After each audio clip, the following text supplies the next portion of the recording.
Tardé 40 años en descubrir que la persona que prometió protegerme fue quien terminó rompiendo a mi familia. Mientras yo confiaba en la sangre y en los lazos familiares, tomaron decisiones a mis espaldas que me dejaron solo, sin apoyo y sin la única relación que me quedaba. Hoy tengo 72 años, no busco venganza ni justicia, solo contar cómo la lealtad que creí eterna terminó siendo la causa de mi mayor pérdida. Esa estabilidad desapareció en una tarde de agosto. Mi padre sufrió un infarto fulminante en su oficina. No hubo tiempo de despedidas, ni de arreglar papeles, ni de dar instrucciones. Su muerte nos dejó en un estado de parálisis total. Mi madre, una mujer dedicada enteramente al hogar y a la crianza, quedó devastada. Ella no sabía cómo se manejaba el negocio, no sabía de cuentas bancarias, ni de proveedores, ni de deudas. Yo era joven y aunque tenía estudios, no tenía la experiencia ni el carácter para tomar las riendas de un negocio que requiera mano dura. Fue en ese momento de vulnerabilidad absoluta cuando apareció mi tío Rogelio. Era el hermano mayor de mi padre. Un hombre imponente, de voz grave y trajes siempre impecables. Siempre lo habíamos visto con respeto, casi con reverencia.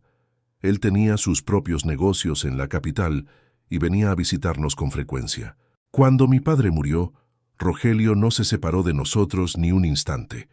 Se encargó de los trámites funerarios, habló con los abogados y consoló a mi madre con una ternura que nos conmovió a todos. Una semana después del entierro, nos reunió en la sala. Recuerdo que la luz de la tarde entraba por las ventanas y se reflejaba en el polvo que flotaba en el aire. Rogelio se sentó frente a nosotros, con un folder de cuero sobre las piernas. Nos dijo que la situación del negocio de mi padre era complicada. Habló de deudas que desconocíamos, de problemas con el sindicato y de un mercado que estaba a la baja. Mi madre palideció. El miedo a perderlo todo se instaló en sus ojos. Rogelio nos ofreció una solución. Él se haría cargo de todo, administraría el negocio, negociaría con los acreedores y se aseguraría de que no perdiéramos la casa. A cambio, solo pedía un poder notarial amplio para poder firmar documentos en nombre de mi madre, quien era la heredera universal. Nos dijo, no se preocupen por nada, yo soy su sangre. Mientras yo viva, a ustedes no les faltará el pan. Firmamos. Mi madre firmó con lágrimas de gratitud en los ojos. Yo firmé como testigo, sintiendo un alivio inmenso al saber que alguien capaz estaba al mando. No leímos la letra pequeña, no consultamos con otro abogado. La confianza era absoluta. Era mi tío. Era el hermano de mi papá. Dudar de él hubiera sido una ofensa. Los primeros años transcurrieron con una calma relativa. Rogelio cumplió su palabra, o eso creíamos. Cada mes depositaba una cantidad en la cuenta de mi madre. No era una fortuna, era lo justo para mantener la casa, pagar los servicios y cubrir nuestros gastos básicos. Cuando le preguntábamos por el negocio, su rostro se ensombrecía. Nos contaba historias de crisis, de cosechas perdidas, de clientes que no pagaban. «Estamos sobreviviendo de milagro», decía siempre. «He tenido que poner dinero de mi propio bolsillo para pagar la nómina».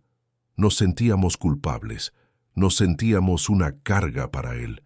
Mi madre le agradecía constantemente su sacrificio. Yo dejé de preguntar por los detalles financieros para no molestarlo. Me dediqué a mi trabajo como empleado en una oficina gubernamental, tratando de construir mi propia vida, convencido de que la herencia de mi padre se había esfumado en deudas y mala suerte. Pasaron 15 años así. 15 años de recibir las migajas que él decidía darnos, siempre acompañadas de un discurso sobre lo difícil que estaba la situación. Mi madre envejeció creyendo que su cuñado era un santo que nos mantenía por caridad. La realidad comenzó a agrietarse en 1995. Mi madre enfermó gravemente.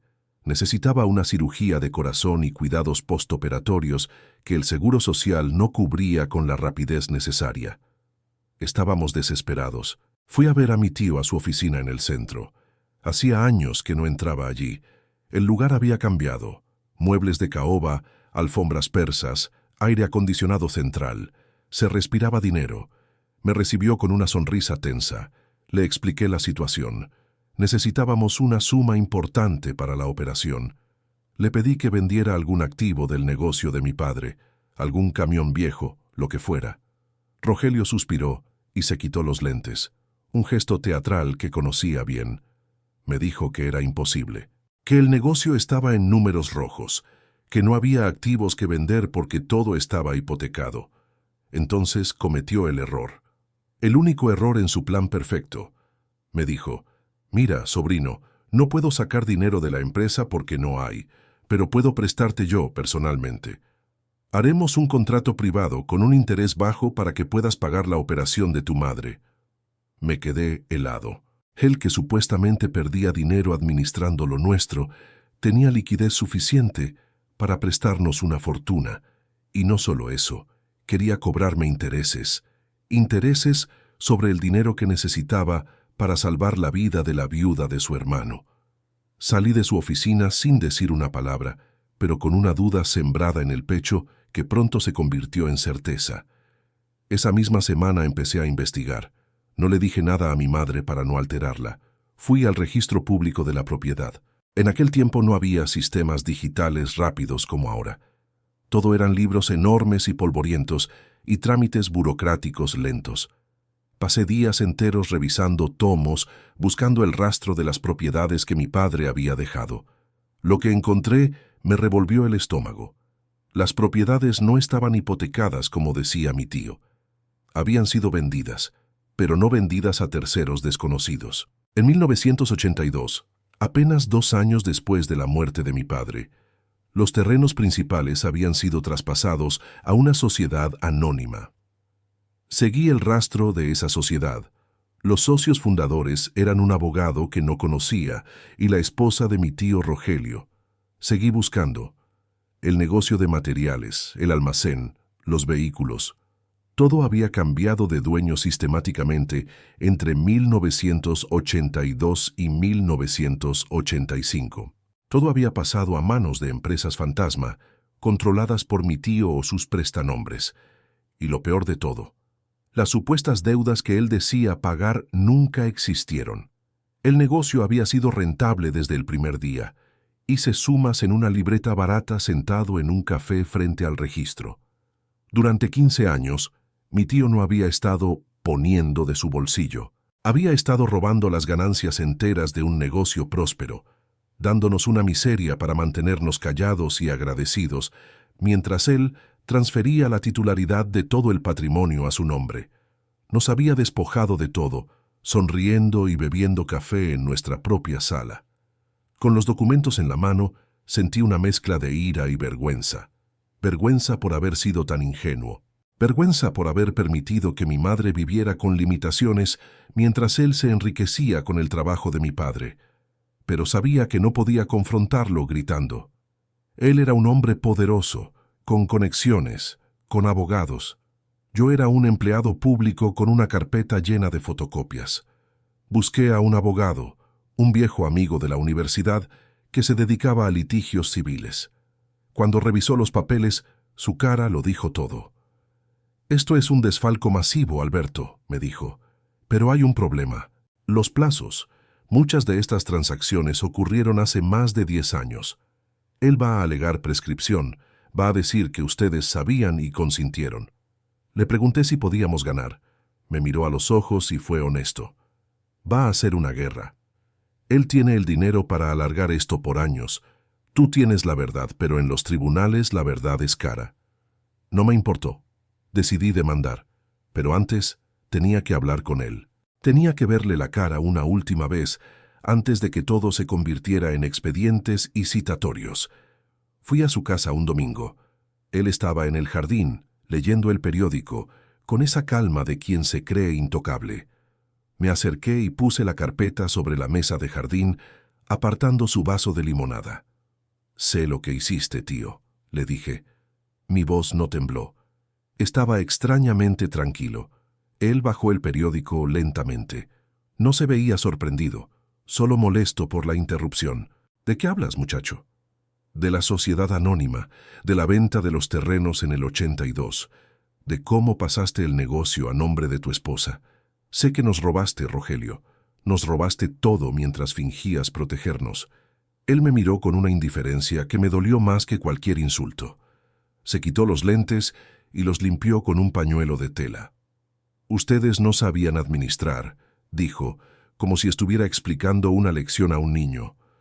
Tu padre era un buen hombre, pero blando. Si yo no hubiera tomado el control, ese negocio se habría hundido en un año. Yo lo hice crecer. Lo que existe hoy es gracias a mi trabajo, no al de tu padre. Era la herencia de mi madre, repliqué. Era nuestro futuro. Les di una vida digna, contestó él, alzando un poco la voz. Nunca les faltó nada. ¿Querían lujos? Los lujos se ganan, Alberto. Yo trabajé esos activos. Legalmente hice lo necesario para proteger el patrimonio de la incompetencia. No negó el robo, lo justificó. En su mente retorcida, él no era un ladrón. Era el salvador que merecía quedarse con el botín porque era el más fuerte. Me di cuenta de que no había rastro de culpa en él, ni una pizca de remordimiento por haber engañado a la viuda de su hermano. Nos veremos en el juzgado, le dije. Él soltó una risa breve, seca. Haz lo que quieras, pero recuerda que el dinero para pagar abogados lo tengo yo, y es el dinero que generó el negocio que yo salvé. Tú no tienes nada. Salí de su casa sabiendo que la vida como la conocía había terminado. La guerra legal comenzó 2 meses después. Fue un proceso brutal, desgastante y sucio. Mi tío cumplió su amenaza. Usó cada recurso, cada trampa legal y cada contacto para retrasar el juicio. Alegó que mi madre le había vendido los derechos verbalmente, presentó documentos que nosotros sabíamos que eran falsos, pero que los peritos tardaban meses en desmentir. Mientras tanto, la salud de mi madre empeoraba. La operación se hizo, pagada con préstamos que yo solicité al banco, endeudándome hasta el cuello. Ella nunca entendió del todo la magnitud de la traición. Yo trataba de protegerla, de decirle que era un malentendido administrativo, pero ella veía mi cara, veía las notificaciones del juzgado llegar a casa. La tristeza la fue consumiendo. Saber que el hermano de su esposo, el hombre en quien había depositado su vida, era un depredador, le quitó las ganas de luchar. El juicio duró 8 años. 8 años de audiencias suspendidas, de cambios de juez, de apelaciones absurdas. Mi tío envejecía, pero su arrogancia seguía intacta. Llegaba a los tribunales con sus abogados caros, saludando a los secretarios por su nombre, mientras nosotros esperábamos en los pasillos, sentados en bancas duras repasando una y otra vez los mismos papeles. Finalmente llegó la sentencia. El juez falló a nuestro favor parcialmente. Reconoció que hubo administración fraudulenta y nulificó algunas de las transferencias de propiedad. Ordenó la restitución de una parte de los bienes y el pago de una indemnización. Parecía una victoria. En el papel habíamos ganado. La justicia nos había dado la razón, pero la sentencia llegó un martes de noviembre. Mi madre había fallecido 3 meses antes. Murió en una cama de hospital público, preocupada por las deudas que yo había contraído, sin ver recuperado ni un centavo del esfuerzo de mi padre. Cuando mi abogado me llamó para darme la noticia del fallo, no sentí alegría, no sentí alivio, sentí un vacío inmenso. La justicia había llegado, sí, pero había llegado tarde. Había llegado cuando el daño ya era irreparable, y lo peor estaba por venir. Ganar el juicio era una cosa. Cobrar era otra muy distinta. Cuando intentamos ejecutar la sentencia, descubrimos que mi tío había vaciado las cuentas y traspasado nuevamente las propiedades a terceros, testaferros más difíciles de rastrear, o fideicomisos en el extranjero. El viejo zorro se había preparado para perder. Me quedé con una sentencia que decía que tenía razón y con una realidad que decía que estaba en la ruina. Hoy vivo en un departamento pequeño. Pago renta. No tengo tierras, ni negocios, ni herencia. Mi tío murió hace 2 años, solo, en una clínica privada de lujo, rodeado de enfermeras pagadas, sin familia que lo visitara porque sus propios hijos se pelearon por su dinero antes de que él dejara de respirar. A veces me pregunto si valió la pena la pelea, si debí haber aceptado las migajas y callarme la boca, pero luego pienso en mi padre, pienso en la dignidad de mi madre, y sé que hice lo correcto al destapar la verdad, aunque esa verdad no me diera de comer. Aprendí que la justicia humana es lenta, torpe y a veces inútil, pero también aprendí que hay una justicia interna, la de poder dormir tranquilo por las noches. Mi tío murió rico, pero murió sabiendo que era un traidor. Yo vivo al día, cuento mis monedas para el café, pero cuando me miro al espejo no tengo que desviar la mirada. Él se quedó con la herencia. Yo me quedé con la conciencia. Y a mis 72 años, sé cuál de las dos cosas es la única que realmente te puedes llevar contigo al final.